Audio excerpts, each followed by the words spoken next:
کرم کے جھنڈے لگے ہوئے ہیں، نبی کا صدقہ،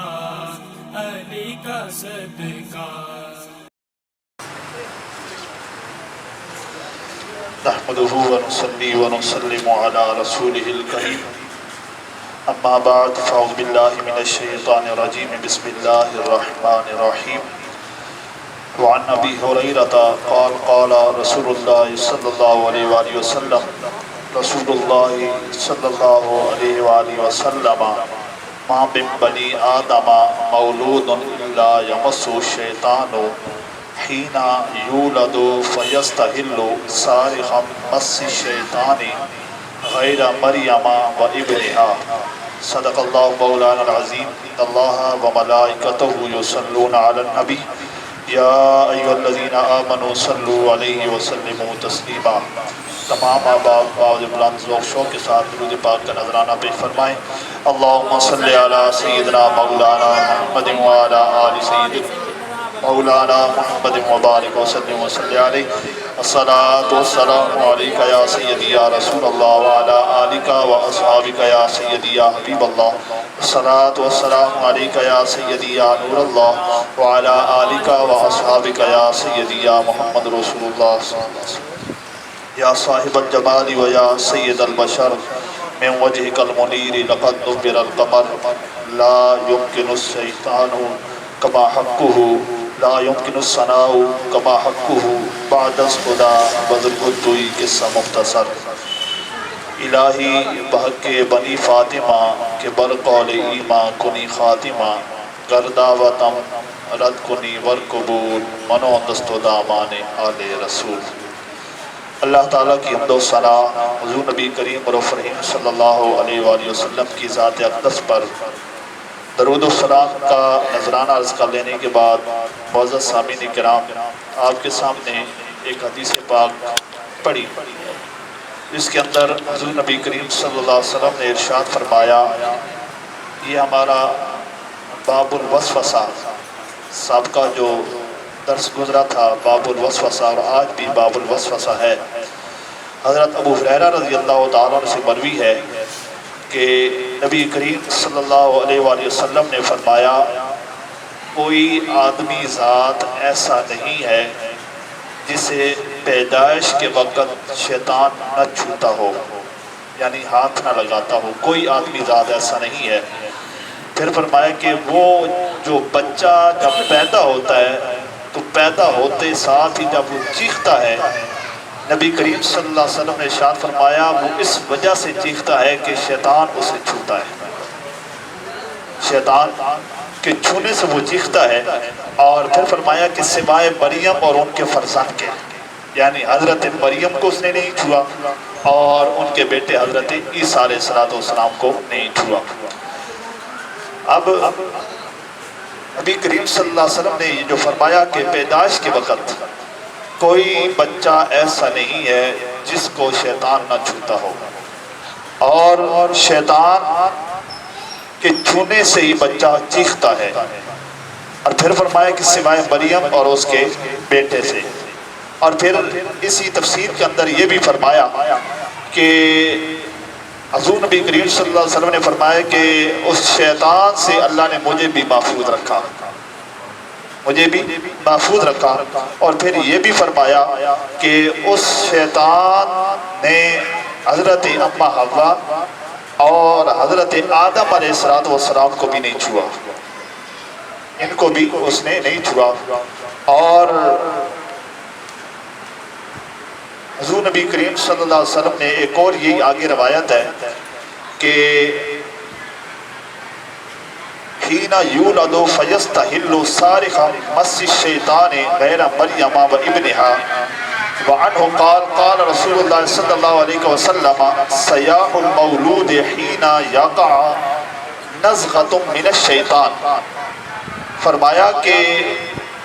نبی کریم صلی اللہ علیہ وسلم فرماتے ہیں کہ زمین پر گرتے وقت بچے کی چیخ شیطان کی چوک سے نکلتی ہے، یعنی بچہ گرتا ہے اور گرنے سے بچہ جب چیختا ہے وہ اس وجہ سے چیختا ہے کہ نبی کریم صلی اللہ علیہ وسلم نے فرمایا کہ شیطان بچے کی کوکھ پر ہاتھ رکھتا ہے، مارتا ہے۔ کوکھ کیا؟ یہ جگہ، اس جگہ پر وہ شیطان بچے کی اس جگہ پر وہ ہاتھ مارتا ہے زور سے، اس وجہ سے وہ بچہ جو ہے وہ چیختا ہے۔ اور پیدائش کے وقت، پیدا ہونے کے بعد جب بچہ چیختا ہے وہ تو اس لیے چیختا ہے کہ شیطان اسے جو ہے وہ چھوتا ہے۔ اور پھر آگے فرمایا کہ وَعَنْ جَابِرٍ قال قال رسول اللہ صلی اللہ علیہ وسلم ان ابلیس یضع عرشہ علی الماء ثم یبعث سرایاہ یفتنون الناس فأدناهم منه منزلة أعظمهم فتنة يجيء أحدهم فيقول فعلت كذا وكذا فيقول ما صنعت شيئا قال ثم يجيء أحدهم فيقول ما تركته حتى فرقت بينه وبين امرأته قال فيدنيه منه ويقول نعم أنت قال الأعمش أراه قال فيلتزم رواه المسلم۔ حضرت جابر رضی اللہ تعالیٰ عنہ سے مروی ہے کہ نبی کریم صلی اللہ علیہ وسلم نے فرمایا کہ شیطان اپنا تخت پانی پر بچھاتا ہے، شیطان اپنا تخت پانی پر بچھاتا ہے اور پھر وہ اپنے مختلف لشکروں کو لوگوں میں فتنے ڈالنے کے لیے بھیجتا ہے۔ اس کے بہت سارے لشکر ہیں، وہ پانی پر تخت بچھاتا ہے اور تخت پر بیٹھ کر اپنے جو اس کے لشکر کے جو لوگ ہیں، جو شیطان ہیں اور جن کی مختلف اس نے ڈیوٹیاں لگائی ہوئی ہیں، وہ لوگوں میں فتنے ڈالنے کے لیے اپنے لشکروں کو بھیجتا ہے، حکم کرتا ہے کہ فلاں فلاں فلاں فلاں علاقے میں جاؤ، اور لوگوں کے اندر فتنہ ڈالنے کے لیے وہ بھیجتا ہے۔ اب اس حدیث پاک کے مطابق آپ نے فرمایا کہ اس شیطان کے قریب تر درجے والا وہ ہوتا ہے جو بڑا فتنہ کر ہو، یعنی شیطان اپنے قریب اس شیطان کو اپنے زیادہ قریب رکھتا ہے جو بہت زیادہ فتنہ ڈالنے والا ہو، جو بہت زیادہ فتنہ ڈالنے والا ہو۔ تو اب اس میں سے آ کر ایک کہتا ہے، جب وہ واپس آتے ہیں فتنہ ڈالنے کے بعد بھی میں نے یہ کام کیا ہے، یعنی مثال کے طور پر میں نے ایک شخص سے چوری کروائی ہے، شیطان کہتا ہے جی تو نے کوئی کام نہیں کیا، سائڈ پہ آ جا۔ دوسرا کہتا ہے جی میں نے فلاں گناہ کروایا ہے، کوئی گناہ تیرا نہیں ہے، سائڈ پہ ہو جا، تیرا کوئی یہ بڑا کام نہیں ہے۔ پھر یہ کہتا ہے جی میں نے فلاں گناہ کروایا، تیرا کوئی بڑا گناہ نہیں ہے، ایک طرف ہو جا۔ اب اس حدیث پاک میں آتا ہے کہ پھر ایک اور اس کا چیلا ایک شیطان آتا ہے، وہ آ کر کہتا ہے کہ اے میرے سردار میں نے آج ایک کام کیا ہے، اور وہ کام یہ کیا ہے کہ میں میاں بیوی دونوں کو پیچھے پڑا رہا، ان دونوں میں فتنہ ڈالا، اور اتنا فتنہ ڈالا کہ ان دونوں میں آپس میں طلاق ہو گئی، ان دونوں میں طلاق کروا کے آیا ہوں میں۔ تو جب شیطان یہ سنتا ہے تو شیطان اسے اپنے پاس بلاتا ہے اور اسے تھپکی دے کر اسے کہتا ہے کہ تو نے بہت بڑا کام کیا، تو میرے پاس بیٹھ، تو نے بہت بڑا کام کیا، تو میرے پاس بیٹھ۔ اب یہ دیکھیے کہ شیطان کے نزدیک چوری کرنا گناہ کوئی نہیں ہے، اتنا گناہ ہے لیکن بڑا گناہ نہیں ہے۔ جو یہ کام کر کے آتے ہیں انہیں کوئی پروٹوکول نہیں دیا جاتا کہ تم نے یہ کام کیا، انہوں نے کہا ٹھیک ہے تم سائڈ پہ بیٹھ جاؤ۔ لیکن جو میاں بیوی کے درمیان تفرقہ ڈالے، جو میاں بیوی کے درمیان فساد ڈالے،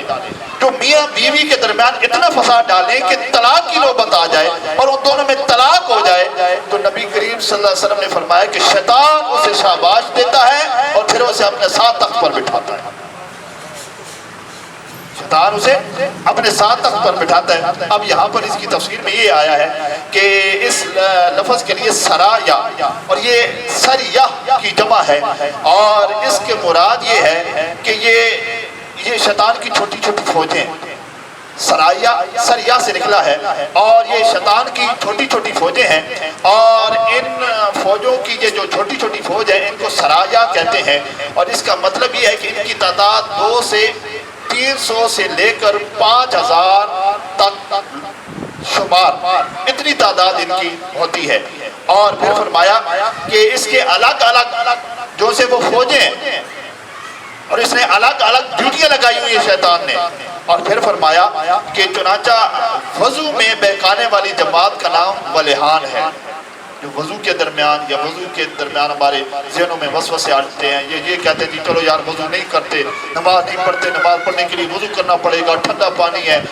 گرمیوں میں گرم پانی ہے، کیسے وضو کریں گے؟ تو وضو میں خلل ڈالنے کے لیے جو فوج اس نے رکھی ہوئی ہے اس فوج کا نام ولیحان ہے۔ اور پھر فرمایا کہ نماز میں خلل ڈالنے کے لیے جس جماعت کو اس نے رکھا ہوا ہے اس کا نام خنزب ہے، اس کا نام خنزب ہے۔ اور اسی طرح ہر کام کے لیے اس نے علیحدہ جو اپنی فوجیں رکھی ہوئی ہیں شیطان نے۔ تو نبی کریم صلی اللہ علیہ وسلم نے فرمایا کہ شیطان چھوٹے چھوٹے گناہ کرنے والے اپنے سپاہیوں کو، اپنے شیطانوں کو کوئی پروٹوکول نہیں دیتا، لیکن جو شیطان میاں بیوی کے درمیان تفرقہ ڈال دے، فساد ڈال دے، اور فساد اس نوبت تک پہنچ جائے کہ طلاق واقع ہو جائے، تو نبی کریم صلی اللہ علیہ وسلم نے فرمایا کہ شیطان اسے اپنا جانشین بنا لیتا ہے، اسے اپنے پاس بٹھاتا ہے، تخت پر بٹھاتا ہے۔ اب ہماری بھی اس میں کافی ساری غلطیاں ہیں کہ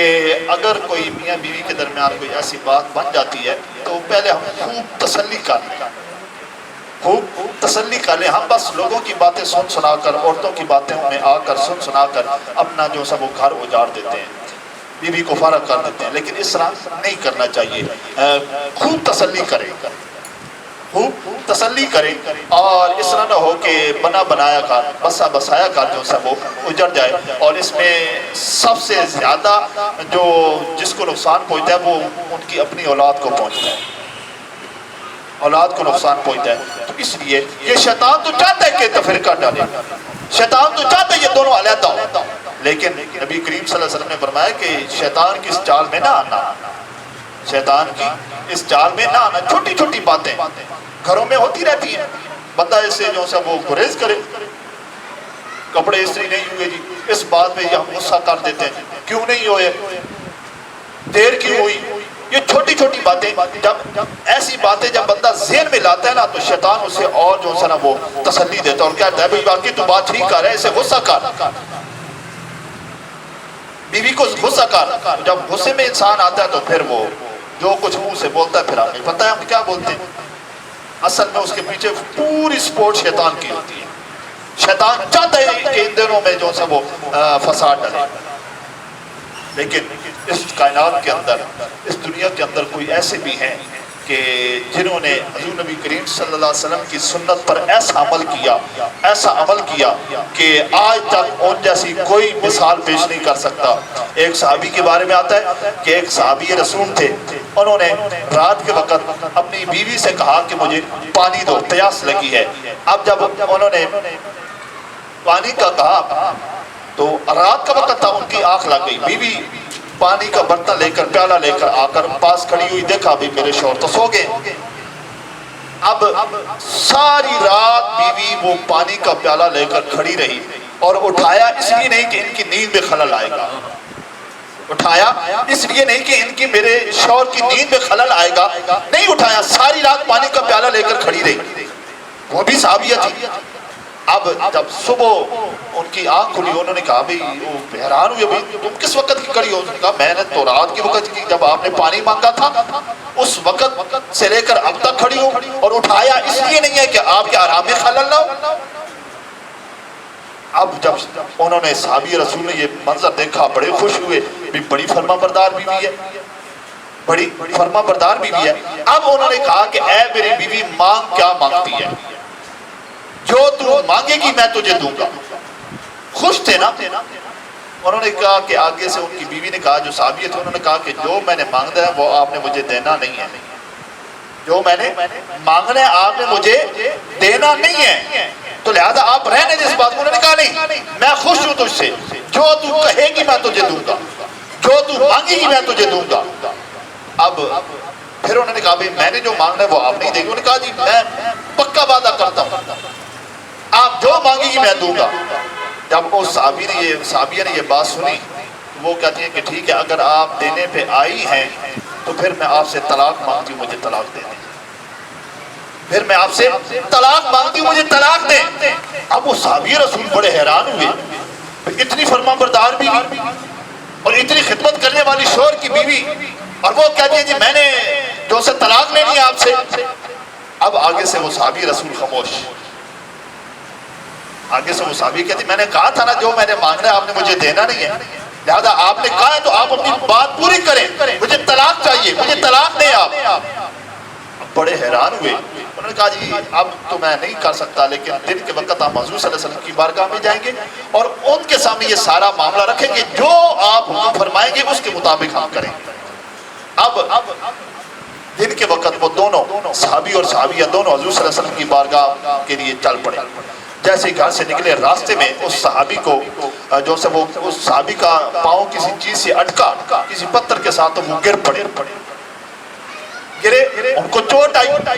تو جیسے ہی چوٹ آئی تو صحابیہ کہتی ہیں کہ بس اب نہیں, حضور صلی اللہ علیہ وسلم کی بارگاہ میں جانا, واپس جاتے ہیں. اب نہیں جانا, واپس جاتے ہیں. انہوں نے کہا بھئی تو نے خود کہا ہے طلاق مجھے چاہیے, تو یہ سارا معاملہ حضور صلی اللہ علیہ وسلم کی بارگاہ میں رکھنا ہے. تو اب کہتی ہے جانا ہی نہیں ہے, واپس گھر جانا ہے. یہ کیا معاملہ ہے؟ پہلے تو خود طلاق مانگتی تھی, اب کہتی ہے مجھے طلاق نہیں چاہیے, جانا ہی نہیں ہے نبی کریم صلی اللہ علیہ وسلم کی بارگاہ میں. اس کی وجہ کیا ہے؟ وہ کہتے ہیں جی اس کی اصل وجہ یہ ہے کہ میں نے حضور صلی اللہ علیہ وسلم سے ایک دفعہ سنا تھا کہ آپ نے فرمایا کہ جس بندے کو ایک سال میں, پورے سال میں کوئی تکلیف نہ پہنچے, کوئی اسے درد نہ ہو, کوئی اسے مصیبت نہ آئے, تو وہ بندہ یوں سمجھے کہ اللہ مجھ سے ناراض ہے. وہ بندہ یوں سمجھے کہ اللہ مجھ سے ناراض ہے. تو لہٰذا میں بڑے عرصے سے دیکھ رہی ہوں کہ کتنا عرصہ ہو چکا ہے کہ آپ کو ذرا برابر بھی تکلیف نہیں ہوئی, آپ کے سر میں درد تک نہیں ہوا. اس لیے میں یہ چاہتی تھی کہ جب آپ سے اللہ راضی نہیں ہے تو میں آپ کے ساتھ کیسے رہوں, میں آپ کے ساتھ کیسے رہوں. تو اس لیے میں یہ چاہتی تھی کہ آپ مجھے طلاق دے دیں, میں فارغ ہو جاؤں, کیونکہ اللہ آپ سے راضی نہیں ہے. انہوں نے کہا پھر واپس کیوں آ گئی, طلاق سے پھر تو نے منع کیوں کر دیا؟ ہم جا جو رہے تھے نبی کریم صلی اللہ علیہ وسلم کی بارگاہ میں. انہوں نے کہا کہ اصل وجہ تو یہی تھی کہ کتنے سال ہو گئے آپ کو تکلیف نہیں پہنچی, لیکن جب ہم راستے میں جا رہے تھے تو آپ کا پاؤں کسی پتھر کے ساتھ اٹکا, تو آپ زمین پر گر پڑے, آپ کو چوٹ آئی.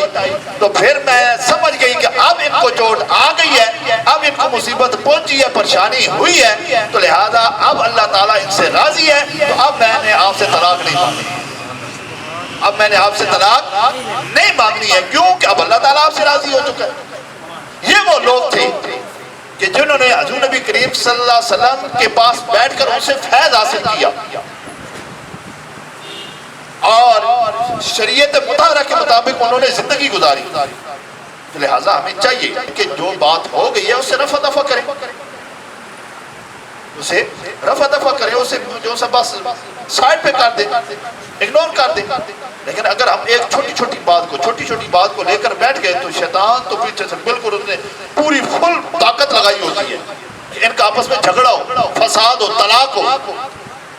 لیکن اس سے ہمیں بچنا چاہیے. اور پھر آگے ارشاد فرمایا کہ قال رسول اللہ صلی اللہ علیہ وسلم, بلکہ اس کے آگے یہ بھی الفاظ آتے ہیں کہ قال الاعمش قراه قال فيلتزمه رواه مسلم, کہ اعمش کہتے ہیں کہ مجھے خیال تھا کہ نبی کریم صلی اللہ علیہ وسلم فرماتے ہیں کہ شیطان جو میاں بیوی کے درمیان تفرقہ ڈالتا ہے, طلاق دلواتا ہے, بڑا شیطان اسے اپنے ساتھ چمٹا لیتا ہے, محبت کرتا ہے اسے, تو نے بہت بڑا کام سر انجام دیا ہے. پھر آگے ارشاد فرمایا کہ نبی کریم صلی اللہ علیہ وسلم نے قال رسول اللہ صلی اللہ علیہ وسلم ان الشیطان قد آئیس من ان یعبدہ المصلون فی جزیرت العرب ولیکن فی التحشیر بینہم. نبی کریم صلی اللہ علیہ وسلم نے ارشاد فرمایا کہ شیطان اس سے تو مایوس ہو چکا کہ عرب کے نمازی اسے پوجیں, یعنی عرب کے لوگ اسے پوجیں گے نہیں, اس کی عبادت نہیں کریں گے, اس کے بہکاوے میں نہیں آئیں گے, لیکن عرب کے لوگوں میں وہ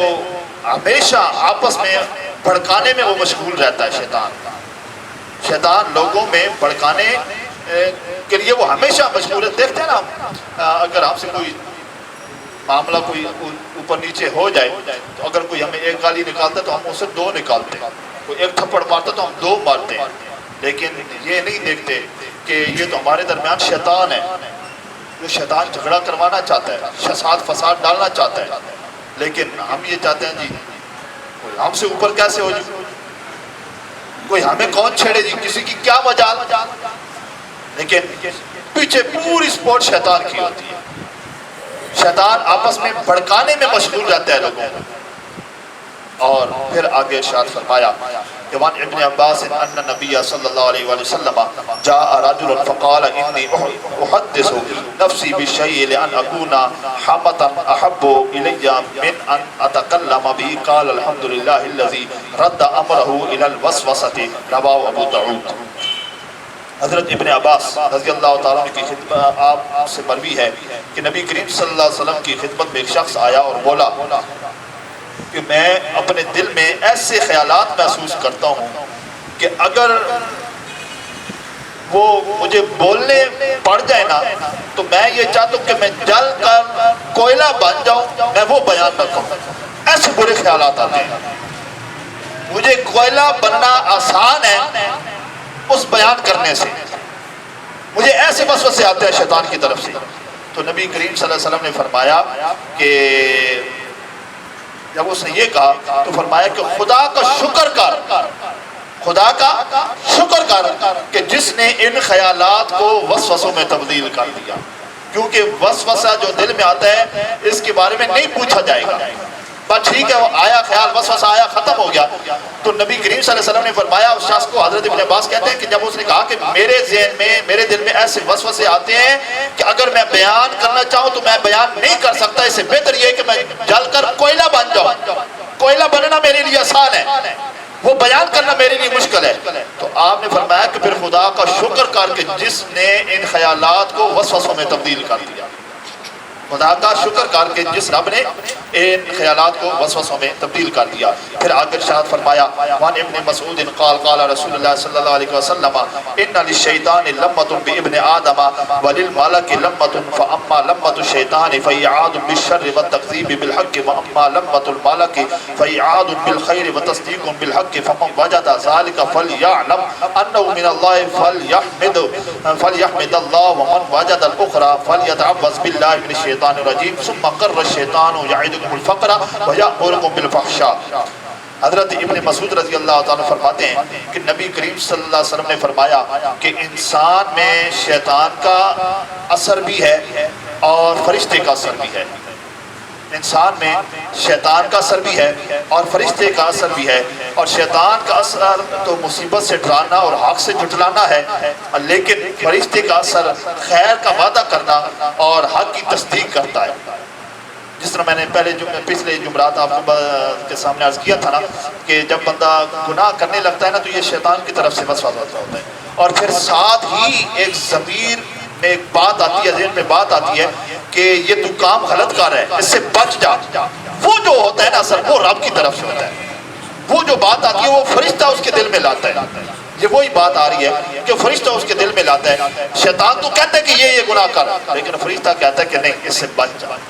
اس سے بچ جا۔ وہ تو جھٹلانا چاہتا ہے شیطان، لیکن فرشتہ کہتا ہے کہ تو بچ جا۔ اب نبی کریم صلی اللہ علیہ وسلم نے فرمایا کہ جو یہ آخری بات محسوس کرے وہ جان لے کہ یہ رب کی طرف سے ہے،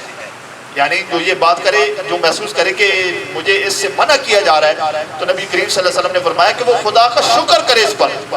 خدا کا شکر کرے، اور جو دوسری بات محسوس کرے وہ مردود شیطان سے اللہ کی پناہ مانگے، وہ مردود شیطان سے اللہ کی پناہ مانگے۔ اور پھر نبی کریم صلی اللہ علیہ وسلم نے قرآن پاک کی آیت کا یہ حصہ تلاوت فرمایا کہ یعدکم الفقر ویأمرکم بالفحشاء، کہ شیطان جو ہے تمہیں فقیرے سے ڈراتا ہے اور بے حیائی کا مشورہ دیتا ہے۔ تو لہٰذا ایسے وقت میں اگر شیطان کی طرف سے کوئی وسوسہ ہو تو ساتھ فرشتے کی طرف سے بھی وسوسہ ہوتا ہے، اور وہ یہ ہوتا ہے کہ تو اس سے بچ جا، یہ غلط کام ہے۔ تو لہٰذا ہمیں چاہیے، نبی کریم صلی اللہ علیہ وسلم نے اس حدیث پاک میں فرمایا کہ جو بعد میں بات آئے نا تو اس پہ عمل کر، اور خدا کا شکر کر کے اللہ تعالیٰ نے تجھے اس چیز سے بچا لیا، اللہ تعالیٰ نے تجھے اس چیز سے بچا لیا۔ اور پھر آگے ارشاد فرمایا کہ وعن ابی ہریرہ قال قال رسول اللہ صلی اللہ علیہ وسلم قال لا يزال الناس يتساءلون حتى يقال هذا خلق الله الخلق فمن خلق اللہ فإذا قالوا ذلك فقولوا اللہ احد اللہ الصمد لم یلد ولم یولد ولم یکن له کفوا احد ثم لیدفل عن یساری ثلاثا ولیستعذ باللہ من الشیطان الرجیم۔ حضرت ابو ہریرہ رضی اللہ تعالیٰ سے مروی ہے کہ نبی کریم صلی اللہ علیہ وسلم نے فرمایا کہ لوگ آپس میں باتیں کرتے رہیں گے، لوگ آپس میں باتیں کرتے رہیں گے حتیٰ کہ یہ کہا جائے گا کہ مخلوق کو تو ہر قسم کی مخلوق کو تو رب نے پیدا کیا، تو رب کو کس نے پیدا کیا؟ لوگ آپس میں باتیں کرتے رہیں گے اور یہاں تک کہ یہ کہا جائے گا کہ ہر قسم کی مخلوق کو تو اللہ تعالیٰ نے پیدا کیا، لیکن اللہ کو کس نے پیدا کیا؟ جب یہ بات ذہنوں میں آئے تو سمجھ جاؤ کہ یہ شیطان کی طرف سے ہے، یہ شیطان کی طرف سے وسوسہ ہے۔ تو نبی کریم صلی اللہ علیہ وسلم نے فرمایا کہ جب یہ بات آئے تو جب تم آپس میں بیٹھے ہو تو تمہارے ذہن میں یہ آئے کہ اللہ کو کس نے پیدا کیا، تو تم فوراً یہ کہہ دینا اللہ ایک ہے، بے نیاز ہے، نہ وہ جنا اور نہ اس نے کسی کو جنا، نہ وہ جنا گیا اور نہ ہی اس نے کسی کو جنا، اور اس کے برابر کوئی ذات نہیں ہے، اس کے برابر کوئی ذات نہیں ہے۔ اور پھر فرمایا کہ جب یہ تم کہہ دو اور کہنے کے بعد پھر اپنے بائیں طرف 3 دفعہ تھوکو، بائیں طرف منہ کر کے 3 دفعہ تھوکو اور مردود شیطان سے اللہ کی پناہ مانگو۔ اب اس کی تفصیل کے اندر یہ آتا ہے کہ جب بندہ جو سا یہ ذہن میں آتا ہے تو شیطان کی بات، شیطان کا وسوسہ جب ذہن میں آتا ہے تو اس وقت نبی کریم صلی اللہ علیہ وسلم نے فرمایا کہ 3 دفعہ بائیں طرف منہ کر کے تھوکو۔ جب تم بائیں طرف منہ کر کے 3 دفعہ تھوکو گے تو وہ شیطان کے اوپر تھوک جائے گا، شیطان کے اوپر تھوک جائے گا۔ اس لیے وہ اس عمل، جب تم عمل یہ کرو گے تو وہ فوراً شیطان بھاگ جائے گا، فوراً شیطان بھاگ جائے گا۔ تو اب ہمارے ذہنوں میں، ہمارے دلوں میں جو سے وسوسے یہ شیطان کی طرف سے آتے ہیں، ہر قسم کے وسوسے یہ شیطان کی طرف سے آتے ہیں، لیکن ہمیں چاہیے کہ جب شیطان کی طرف سے آئے یا کوئی ایسی بات ذہن میں آئے کہ ہر قسم کی مخلوق کو تو اللہ تعالیٰ نے پیدا کیا اور اللہ کو کس نے پیدا کیا، تو فوراً کہہ دے کہ اللہ تعالیٰ بے نیاز ہے، نہ اس کو کسی نے جنا نہ اس نے کسی کو جنا،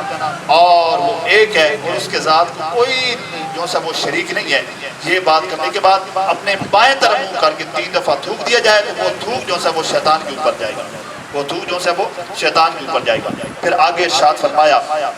کہ ان انس قال قال رسول اللہ صلی اللہ علیہ وسلم لن يبرح الناس يتساءلون حتى يقولوا هذا الله خلق كل شيء فمن خلق الله عز وجل، رواه البخاری۔ حضرت انس رضی اللہ تعالیٰ فرماتے ہیں کہ رسول اللہ صلی اللہ علیہ وسلم نے فرمایا کہ لوگ پوچھتے ہی رہیں گے، لوگ پوچھتے ہی رہیں گے یہاں تک کہ یہ کہہ بیٹھیں گے کہ اللہ نے ہر چیز پیدا کی، اللہ نے ہر چیز پیدا کی تو اللہ کو کس نے پیدا کیا، اللہ کو کس نے پیدا کیا۔ یہ لوگ آپس میں باتیں کرتے رہیں گے، پوچھتے رہیں گے، اور جب یہ بات آئے تو تم فوراً کیا کرو، جس طرح پچھلی حدیث پاک میں آیا ہے کہ تم فوراً جو ہے بائیں طرف منہ کر کے 3 دفعہ تھوکو۔ جب تم یہ عمل کرو گے تو اس وجہ سے وہ شیطان تم سے دور بھاگ جائے گا، شیطان تم سے دور بھاگ جائے گا۔ لیکن اصل میں وجہ یہ ہے کہ ہم گناہ کر کر کر کر کر کر کر کر کے ہمارے دل سیاہ ہو چکے ہیں اور کوئی اچھی بات ہمارے دلوں پر اثر ہی نہیں کرتی، ہمارے دلوں پر اثر ہی نہیں کرتی۔ کوئی اگر ہمیں اچھی بات بتائے آگے سے، بلکہ ہم اسے کہتے ہیں تو یہ کون سا عمل کرتا ہے جو ہمیں تو بڑی اچھی نصیحت کر ہے، تو اس پہ عمل کرتا ہے۔ ہم اسے برا بھلا کہتے ہیں جو ہمیں سمجھا رہے ہیں، جو ہمیں اچھے کام کی طرف بلا رہے ہیں، لیکن ہم جو سا وہ اگر کوئی اچھی بات کہے تو ہمیں اس کی قبول کرنی چاہیے،